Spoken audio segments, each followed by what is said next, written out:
ಈಗ ಕ್ರೈಮ್ ಲೋಕದ ಸುದ್ದಿಯನ್ನ ನೋಡೋಣ.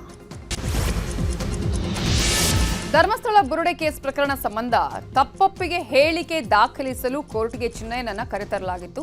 ಬೆಳ್ತಂಗಡಿ ಹೆಚ್ಚುವರಿ ಸಿವಿಲ್ ಮತ್ತು ಜೆಎಂಎಫ್ಸಿ ನ್ಯಾಯಾಲಯಕ್ಕೆ ಹೇಳಿಕೆ ದಾಖಲು ಪಡಿಸಿದ ಬಳಿಕ ಚಿನ್ನಯ್ಯನನ್ನ ಶಿವಮೊಗ್ಗ ಜೈಲಿಗೆ ಮತ್ತೆ ವಾಪಸ್ ಕರ್ಕೊಂಡು ಹೋಗಿದ್ದಾರೆ. ಇವತ್ತು ಹೇಳಿಕೆ ಸಂಪೂರ್ಣ ಮುಗಿಯದ ಹಿನ್ನೆಲೆ ಸೆಪ್ಟೆಂಬರ್ 27ಕ್ಕೆ ಹಾಜರುಪಡಿಸಿ ಉಳಿದ ಹೇಳಿಕೆ ದಾಖಲು ಮಾಡಲು ಕೋರ್ಟ್ ಆದೇಶ ಕೊಟ್ಟಿದೆ. ಧರ್ಮಸ್ಥಳದ ಬಂಗ್ಲಾಗುಡ್ಡದಲ್ಲಿ ಅಸ್ಥಿಪಂಜರ ಸಿಕ್ಕ ಪ್ರಕರಣದಲ್ಲಿ 2ನೇ ಅಸ್ಥಿಪಂಜರದ ಗುರುತು ಪತ್ತೆಯಾಗಿದೆ. ಧರ್ಮಸ್ಥಳದ ಬಂಗ್ಲಾಗುಡ್ಡೆಯಲ್ಲಿ ಎಸ್ಐಟಿ ತಂಡ ನಡೆಸಿದ 2ನೇ ಹಂತದ ಶೋಧದಲ್ಲಿ ಅಸ್ಥಿಪಂಜರ ಸಿಕ್ಕಿತ್ತು. ಮೊದಲ ಅಸ್ಥಿಪಂಜರದ ಗುರುತು ಸಿಕ್ಕಿತ್ತು. ಇದೀಗ 2ನೇ ಅಸ್ಥಿಪಂಜರದ ಗುರುತು ಪತ್ತೆಯಾಗಿದೆ. ತುಮಕೂರು ಜಿಲ್ಲೆಯ ಗುಬ್ಬಿ ನಿವಾಸಿ ಆದಿಶೇಷ ನಾರಾಯಣ ಅನ್ನುವರಿಗೆ ಸೇರಿದೆ ಎನ್ನಲಾದ ಅಸ್ಥಿಪಂಜರ ಇದಾಗಿದ್ದು, ಶೋಧ ಸಂದರ್ಭದಲ್ಲಿ ಆದಿಶೇಷ ನಾರಾಯಣರ ಡಿಎಲ್ ಪತ್ತೆಯಾಗಿತ್ತು. ಆ ಬಳಿಕ ಕುಟುಂಬ ಸದಸ್ಯರನ್ನ ಸಂಪರ್ಕಿಸಿತ್ತು ಎಸ್ಐಟಿ ಟೀಮ್. ಎಸ್ಐಟಿ ಕರೆ ಹಿನ್ನೆಲೆಯಲ್ಲಿ ಕಚೇರಿಗೆ ಆಗಮಿಸಿರುವ ಆದಿಶೇಷ ನಾರಾಯಣರ ಕುಟುಂಬ ಸದಸ್ಯರು ಇದೀಗ ಗುರುತು ಪತ್ತೆ ಹಚ್ಚಿದ್ದಾರೆ. ಕಾಣೆಯಾಗಿದ್ದಾನೆ ಅಂತೇಳಿ ಡಿಎಲ್ ಸಿಕ್ಕಿದೆ ಅಂತ ಕರೆದಿದ್ರು, ಅದಕ್ಕೆ ಬಂದಿದ್ದೀವಿ ಸರ್. ಎಲ್ಲ ಬರ್ಕೊಂಡಿದ್ದಾರೆ ಮಾಹಿತಿ ಎಲ್ಲ, ಮತ್ತೆ ಕರೀತೀವಿ ಬರಬೇಕಾಗುತ್ತೆ ಅಂತ ಹೇಳಿದ್ದಾರೆ. DNA ಟೆಸ್ಟ್ ಮಾಡಿ ಅದೇ ಆಯ್ತು ಅಂತ ಎಲ್ಲ ಕೊಡ್ತೀವಿ ಅಂತ ಸರ್. ಅವರು ಬೆಂಗಳೂರಲ್ಲಿ ಕೆಲಸ ಮಾಡ್ತಿದ್ರು ಬಾರಲ್ಲಿ, ಇದ್ದಕ್ಕಿದ್ದಂಗೆ ಯಾಕೆ ಏನು ಅಂತ ಗೊತ್ತಿಲ್ಲ ಸರ್. ನಾವು ಅವಾಗವಾಗ ಹೋಗಿ ಬರೋದು ಮಾಡ್ತಿದ್ರೋದ್ರಿಂದ ಬರ್ತಾನೆ ಅಂತ ಕಾಯ್ತಾ ಇದ್ವಿ. ಈಗ ಇಲ್ಲಿ ಈ ಥರ ನ್ಯೂಸ್ ಸರ್. ಧರ್ಮಸ್ಥಳದ ವಿಚಾರ ಹಾಗೂ ಎಸ್ಐಟಿ ವಿಚಾರ ಸಂಬಂಧ ಸಚಿವ ಸಂಪುಟ ಸಭೆಯಲ್ಲಿ ಯಾವುದೇ ಚರ್ಚೆ ಆಗಿಲ್ಲ ಅಂತ ಸಚಿವ ಎಚ್.ಕೆ. ಪಾಟೀಲ್ ಹೇಳಿದ್ದಾರೆ. ಬೆಂಗಳೂರಿನಲ್ಲಿ ಮಾತನಾಡಿದ ಅವರು, ಪಿಐಎಲ್ ವಿಚಾರ ಅದು ನಮ್ಮ ಗಮನಕ್ಕೂ ಬಂದಿಲ್ಲ, ಕ್ಯಾಬಿನೆಟ್ನಲ್ಲಿ ಚರ್ಚೆಯೂ ನಡೆದಿಲ್ಲ ಅಂತ ಹೇಳಿದರು. ಇತ್ತ ಡಿಕೆ ಶಿವಕುಮಾರ್ ಮಾತನಾಡಿ, ಜನರ ಒತ್ತಡದ ಮೇರೆಗೆ ತನಿಖೆ ನಡೀತಾ ಇದೆ. ಪಿಐಎಲ್ ವಜಾ ನಮಗೆ ತಡವಾಗಿ ಗೊತ್ತಾಗಿದೆ. ಕಾನೂನಿನ ಚೌಕಟ್ಟಿನಲ್ಲಿ ವಿಚಾರಣೆ ನಡೀತಾ ಇದೆ. ಈಗ ಸತ್ಯ ಹೊರಗೆ ಬರುತ್ತೆ ಅಂತ ಹೇಳಿದರು. ವಿಧಾನಸೌಧದಲ್ಲಿ ಸಚಿವ ದಿನೇಶ್ ಗುಂಡೂರಾವ್, ನನಗೆ ಅದರ ಬಗ್ಗೆ ಮಾಹಿತಿ ಇಲ್ಲ, ಈಗ ಮಂಗಳೂರಿಗೆ ಹೋಗ್ತಾ ಇದ್ದೇನೆ, ಅಲ್ಲಿ ಮಾತನಾಡ್ತೇನೆ ಅಂತ ಹೇಳಿದರು. ಬುರುಡೆ ಗ್ಯಾಂಗ್ನ ಪಿಐಎಲ್ ವಜಾ ವಿಳಂಬವಾಗಿ ಗೊತ್ತಾದ ವಿಚಾರವಾಗಿ ದೆಹಲಿ ವಿಶೇಷ ಪ್ರತಿನಿಧಿ ಟಿಬಿ ಜಯಚಂದ್ರ ಪ್ರತಿಕ್ರಿಯೆ ಕೊಟ್ಟಿದ್ದಾರೆ. ಧರ್ಮಸ್ಥಳ ವಿರೋಧಿಯ ಎಲ್ಲಾ ಶಕ್ತಿಗಳು ಬಿಜೆಪಿಯನ್ನ ಐಡೆಂಟಿಟಿ ಮಾಡಿಕೊಂಡಿವೆ. ಲೋಕಲ್ ಪಾಲಿಟಿಕ್ಸ್, ಲೋಕಲ್ ಪೊಲಿಟಿಷಿಯನ್ಗಳು ಇನ್ವಾಲ್ವ್ ಇದ್ರೆ ಹೊರಬರಲಿ ಅಂತ ಹೇಳಿದ್ರು. ಇತ್ತ ಮೇಲ್ಮನೆ ವಿಪಕ್ಷ ನಾಯಕ ಛಲವಾದಿ ನಾರಾಯಣಸ್ವಾಮಿ ಮಾತನಾಡಿ, ಸರ್ಕಾರಕ್ಕೆ ಶ್ರದ್ಧೆ ಇಲ್ಲ ಅನ್ನೋದು ಗೊತ್ತಾಗತ್ತೆ ಅಂತ ಹೇಳಿದ್ರು. ಧರ್ಮಸ್ಥಳ ಬುರುಡೆ ಪ್ರಕರಣಕ್ಕೆ ಮತ್ತೊಂದು ಟ್ವಿಸ್ಟ್ ಸಿಕ್ಕಿದೆ. ಪ್ರಕರಣಕ್ಕೆ ಸಾಕ್ಷಿಗಳೆಂದು ಬರುವವರನ್ನ ಆರೋಪಿಗಳಾಗಿಸಿ ತನಿಖೆ ಮಾಡಿ ಅಂತ ಎಸ್ಐಟಿ ಅಧಿಕಾರಿಗಳಿಗೆ ಧರ್ಮಸ್ಥಳ ಕ್ಷೇತ್ರದ ಭಕ್ತ ಶಶಿರಾಜ್ ಶೆಟ್ಟಿ ದೂರು ಕೊಟ್ಟಿದ್ದಾರೆ. ಚಿನ್ನಯ್ಯ ತಾನು ಹೇಳಿದ್ದೆಲ್ಲ ಸುಳ್ಳು ಅಂತ ಒಪ್ಕೊಂಡಿದ್ದಾನೆ. ಈ ನಡುವೆ ಧರ್ಮಸ್ಥಳದ ವಿರುದ್ಧದ ಷಡ್ಯಂತ್ರಕ್ಕೆ ಸಾಕ್ಷಿಗಳಾಗಿ ಅನೇಕರು ಬರ್ತಾ ಇದ್ದಾರೆ. ಎಲ್ಲರ ವಿರುದ್ಧ ಕ್ರಮ ಕೈಗೊಳ್ಳಬೇಕು ಅಂತ ರೇಣುಕಾಸ್ವಾಮಿ ಕೊಲೆ ಕೇಸ್ನಲ್ಲಿ ದರ್ಶನ್ ಗ್ಯಾಂಗ್ ವಿಡಿಯೋ ಕಾನ್ಫರೆನ್ಸ್ ಮೂಲಕ ಕೋರ್ಟ್ಗೆ ಹಾಜರಾಗಿತ್ತು. 57ನೇ ಸೆಷನ್ಸ್ ಕೋರ್ಟ್ನಲ್ಲಿ ನ್ಯಾಯಾಧೀಶರು ಇಲ್ಲದ ಕಾರಣಕ್ಕೆ 64ನೇ ಸೆಷನ್ಸ್ ಕೋರ್ಟ್ನಲ್ಲಿ ವಿಚಾರಣೆ ನಡೆದಿದೆ. ವಿಡಿಯೋ ಕಾನ್ಫರೆನ್ಸ್ ಮೂಲಕ ನಟ ದರ್ಶನ್, ಪವಿತ್ರ ಗೌಡ ಸೇರಿದಂತೆ 7 ಆರೋಪಿಗಳು ಹಾಜರಾಗಿದ್ರು. ಉಳಿದಂತೆ ಇತರೆ ಆರೋಪಿಗಳು ಖುದ್ದಾಗಿ ಕೋರ್ಟ್ಗೆ ಹಾಜರಾಗಿದ್ರು. ಜೈಲಿನಲ್ಲಿ ಅವ್ಯವಸ್ಥೆ ಹಾಗೂ ಕೋರ್ಟ್ ಆದೇಶದಂತೆ ವ್ಯವಸ್ಥೆ ಮಾಡಿಲ್ಲ ಅಂತ ದರ್ಶನ್ ದೂರಿದ್ರು. ಆ ಬಳಿಕ ಅಕ್ಟೋಬರ್ 9ಕ್ಕೆ ಅರ್ಜಿ ಮುಂದೂಡಿಕೆ ಮಾಡಲಾಗಿದೆ. ಈಗ ರಾಜ್ಯದ ವಿದ್ಯಮಾನಗಳನ್ನು ನೋಡೋಣ. ತುಮಕೂರಲ್ಲಿ ಖಾಸಗಿ ಶಾಲಾ ವಾಹನ ಅಪಘಾತ ಪ್ರಕರಣವನ್ನು ಮುಚ್ಚಿ ಹಾಕಲು ಯತ್ನ ನಡೆದಿದೆ ಅನ್ನುವ ಆರೋಪ ಕೇಳಿಬಂದಿದೆ. ಕಳೆದ 2 ದಿನಗಳ ಹಿಂದೆ ಬಿದರೆಕಟ್ಟೆ ಯೂನಿವರ್ಸಿಟಿ ಕ್ಯಾಂಪಸ್ ಬಳಿ ಶಾಲಾ ವಾಹನಕ್ಕೆ ಕಾರು ಡಿಕ್ಕಿಯಾಗಿತ್ತು. ಈ ವೇಳೆ ಹಲವು ಮಕ್ಕಳಿಗೆ ಗಾಯಗಳಾಗಿದ್ದವು. ಹೆಬ್ಬೂರು ಪೊಲೀಸ್ ಠಾಣೆಯಲ್ಲಿ ಬಸ್ ಸೀಸ್ ಮಾಡಲಾಗಿತ್ತು. 2ನೇ ದಿನದಲ್ಲಿ ಬಸ್ ರಿಲೀಸ್ ಮಾಡಿ ಪೊಲೀಸರು ಕಳುಹಿಸಿದ್ದಾರೆ.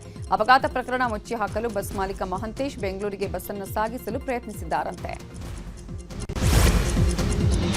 ವಿಪ್ರೋ ಕ್ಯಾಂಪಸ್ ಮೂಲಕ ವಾಹನ ಸಂಚಾರಕ್ಕೆ ಅವಕಾಶ ನೀಡಿ ಅಂತ ವಿಪ್ರೋ ಸಂಸ್ಥಾಪಕ ಅಧ್ಯಕ್ಷ ಅಜಿಂ ಪ್ರೇಮ್ಜಿಗೆ ಸಿಎಂ ಸಿದ್ದರಾಮಯ್ಯ ಪತ್ರ ಬರೆದಿದ್ರು. ಆದರೆ ಸಿದ್ದರಾಮಯ್ಯ ಅವರ ಪ್ರಸ್ತಾವನೆಯನ್ನ ವಿಪ್ರೋ ಸಂಸ್ಥಾಪಕ ಮತ್ತು ಅಧ್ಯಕ್ಷ ಅಜಿಂ ಪ್ರೇಮ್ಜಿ ತಿರಸ್ಕರಿಸಿದ್ದಾರೆ. ನಿನ್ನೆ ಸಿದ್ದರಾಮಯ್ಯ ಅವರಿಗೆ ಬರೆದ ಪತ್ರದಲ್ಲಿ ಸಂಚಾರ ಸಮಸ್ಯೆ ಸಂಕೀರ್ಣವಾಗಿದ್ದು, ಒಂದೇ ಹಂತದ ಪರಿಹಾರ ಅಥವಾ ಒಂದು ಪರ್ಯಾಯ ವ್ಯವಸ್ಥೆಯಿಂದ ಪರಿಹಾರ ಆಗುವ ಸಾಧ್ಯತೆ ಕಡಿಮೆ ಅಂತ ತಿಳಿಸಿದ್ದಾರೆ. ಕೊಪ್ಪಳದ ಗಾಂಧಿನಗರದಲ್ಲಿರುವ ಸರ್ಕಾರಿ ಶಾಲೆಯ ದುಸ್ಥಿತಿ ಬಗ್ಗೆ ನ್ಯೂಸ್ 18 ವಿಸ್ತೃತವಾದ ವರದಿಯನ್ನು ಬಿತ್ತರ ಮಾಡಿತ್ತು. ವರದಿಯ ಬೆನ್ನಲ್ಲೇ ಎಚ್ಚೆತ್ತ ಜಿಟಿಪಿಐ ಸೋಮಶೇಖರ್ ಗೌಡ ಶಾಲೆಗಳ ಕೊಠಡಿ ನಿರ್ಮಾಣಕ್ಕೆ ಮುಂದಾಗಿದ್ದಾರೆ. ಈ ಕುರಿತು ನ್ಯೂಸ್ 18 ಜೊತೆ ಮಾತನಾಡಿದ ಅವರು, ಶಾಲೆಯ ಶಿಥಿಲಾವಸ್ಥೆ ದುರಸ್ತಿಗಾಗಿ ಜಿಲ್ಲಾ ಪಂಚಾಯಿತಿ ಸಿಇಒಗೆ ಮನವಿ ಮಾಡಿದ್ದೇವೆ. ದುರಸ್ತಿ ಕಾಮಗಾರಿಗೆ ಸಿದ್ಧಪಡಿಸಲಾಗಿದೆ. ಈ ವರ್ಷವೇ ಶಿಥಿಲಾವಸ್ಥೆ ಹೊಂದಿದ ಶಾಲೆಗಳನ್ನು ದುರಸ್ತಿ ಮಾಡಲಾಗುವುದು ಅಂತ ಭರವಸೆ ಕೊಟ್ಟಿದ್ದಾರೆ.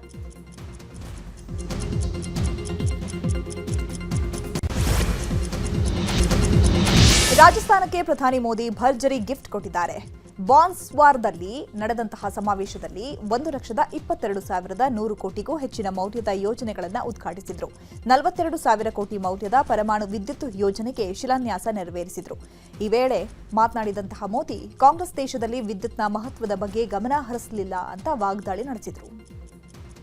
कांग्रेस की सरकार ने बिजली के महत्व पर ध्यान ही नहीं दिया। जब 2014 में आपने मुझे सेवा का अवसर दिया और जब मैंने दायित्व संभाला तो देश के 2.5 करोड़ घर ऐसे थे जहां बिजली का कनेक्शन नहीं था। ಆಪರೇಷನ್ ಸಿಂಧೂರ ಕಾರ್ಯಾಚರಣೆ ಬಳಿಕ ರಕ್ಷಣಾ ಕ್ಷೇತ್ರಕ್ಕೆ ಹೆಚ್ಚಿನ ಆದ್ಯತೆ ಕೊಟ್ಟಿರೋ ಭಾರತ ಸ್ವದೇಶಿ ಅಸ್ತ್ರಗಳನ್ನು ಸೇನೆಗೆ ಸೇರ್ಪಡೆ ಮಾಡಿಕೊಳ್ತಾನೇ ಇದೆ. ಈ ಸಾಲಿಗೆ ರಾತ್ರಿ ರೈಲು ಆಧಾರಿತ ಮೊಬೈಲ್ ಲಾಂಚರ್ನಿಂದ ಹೊಸ ತಲೆಮಾರಿನ ಬ್ಯಾಲಿಸ್ಟಿಕ್ ಕ್ಷಿಪಣಿಯಾದ ಅಗ್ನಿ ಪ್ರೈಮ್ ಅನ್ನು ಯಶಸ್ವಿಯಾಗಿ ಪರೀಕ್ಷೆಗೆ ಒಳಪಡಿಸಿದೆ. ಒಡಿಶಾದ ಬಾಲಾಸೋರ್ನಲ್ಲಿ ನಡೆದ ಪರೀಕ್ಷೆಯಲ್ಲಿ ಯಶಸ್ವಿಯಾಗಿ ತನ್ನ ಗುರಿಯನ್ನ ನಿಖರವಾಗಿ ತಲುಪಿದೆ. ಈ ಬಗ್ಗೆ ರಕ್ಷಣಾ ಸಚಿವ ರಾಜನಾಥ್ ಸಿಂಗ್ ಎಕ್ಸ್ನಲ್ಲಿ ಪೋಸ್ಟ್ ಮಾಡಿದ್ದಾರೆ.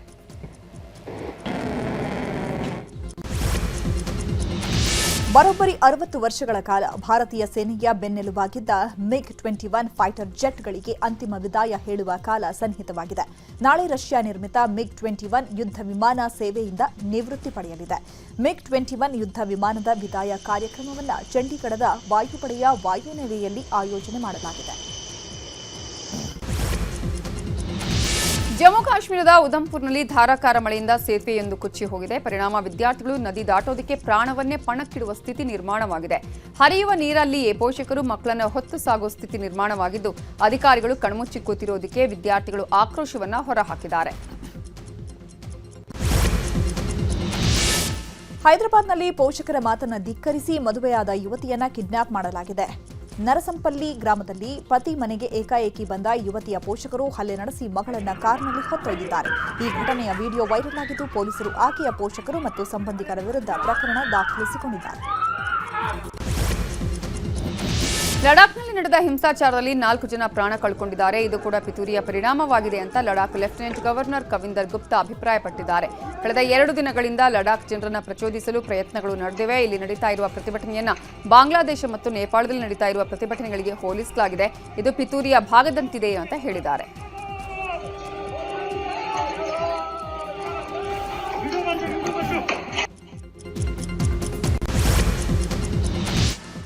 ಈಗ ವಿದೇಶ ಸುದ್ದಿಗಳನ್ನು ನೋಡ್ತಾ ಹೋಗೋಣ. ಚೀನಾದ ತೈವಾನ್ನಲ್ಲಿ ಬೀಸ್ತಾ ಇರುವಂತಹ ಭೀಕರ ರಾಕ್ಷಸ ಚಂಡಮಾರುತಕ್ಕೆ 17 ಮಂದಿ ಬಲಿಯಾಗಿದ್ದಾರೆ. ನಿನ್ನೆ ಚೀನಾಕ್ಕೆ ಅಪ್ಪಳಿಸಿದ ರಾಕ್ಷಸ ಚಂಡಮಾರುತದಿಂದ ಅಲ್ಲಿನ ಜನರು ತತ್ತರಿಸಿ ಹೋಗಿದ್ದಾರೆ.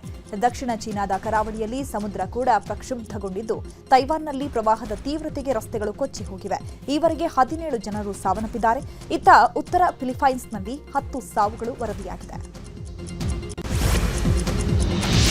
ಉಕ್ರೇನ್ ಮೇಲೆ ರಷ್ಯಾ ಆಕ್ರಮಣ ಮುಂದುವರೆಸಿದೆ ಅಂತ ಉಕ್ರೇನ್ ಅಧ್ಯಕ್ಷ ಝೆಲೆನ್ಸ್ಕಿ ಹೇಳಿದ್ದಾರೆ. UNGA ಶೃಂಗಸಭೆಯಲ್ಲಿ ಮಾತನಾಡಿದ ಅವರು, ರಷ್ಯಾ ಯುದ್ಧ ಮುಂದುವರೆಸಿದೆ, ಜನಜೀವನ ಸಂಪೂರ್ಣವಾಗಿ ಅಸ್ತವ್ಯಸ್ತವಾಗಿದೆ ಅಂತ ಹೇಳಿದರು.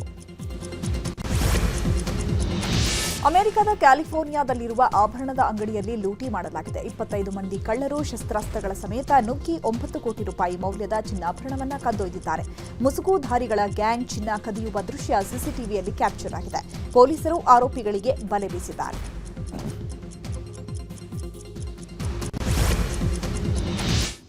ಇದೇ ತಿಂಗಳ 28ರಂದು ನ್ಯೂಸ್ 18 ಕನ್ನಡ ಬೆಂಗಳೂರಿನ ಅತಿ ದೊಡ್ಡ ಫಿಟ್ನೆಸ್ ಹಬ್ಬವನ್ನ ಆಯೋಜನೆ ಮಾಡಿದೆ. ನಮ್ಮ ರನ್ ಹೆಸರಿನ ಈ ಫಿಟ್ನೆಸ್ ಹಬ್ಬದಲ್ಲಿ ಮಕ್ಕಳಿಂದ ಹಿಡಿದು ಅಜ್ಜಿಯವರೆಗೂ ಎಲ್ಲಾ ವಯೋಮಾನದವರು ಭಾಗವಹಿಸುವುದಕ್ಕೆ ಅವಕಾಶ ಇದೆ. ವಿಜೇತರಾದವರಿಗೆ ಆಕರ್ಷಕ ಬಹುಮಾನ ಕೂಡ ಇರುತ್ತೆ. ನಮ್ಮ ರನ್ ಫಿಟ್ನೆಸ್ ಹಬ್ಬಕ್ಕೆ ನೋಂದಣಿ ಕೂಡ ತುಂಬಾನೇ ಸುಲಭ. ನಾವು ತೋರಿಸ್ತಿರೋ ಈ QR ಕೋಡ್ ಅನ್ನು ನೀವು ಸ್ಕ್ಯಾನ್ ಮಾಡಿ ರಿಜಿಸ್ಟರ್ ಆಗಿ ಅಷ್ಟೇ. ನೀವು ನಿಮ್ಮ ಕುಟುಂಬ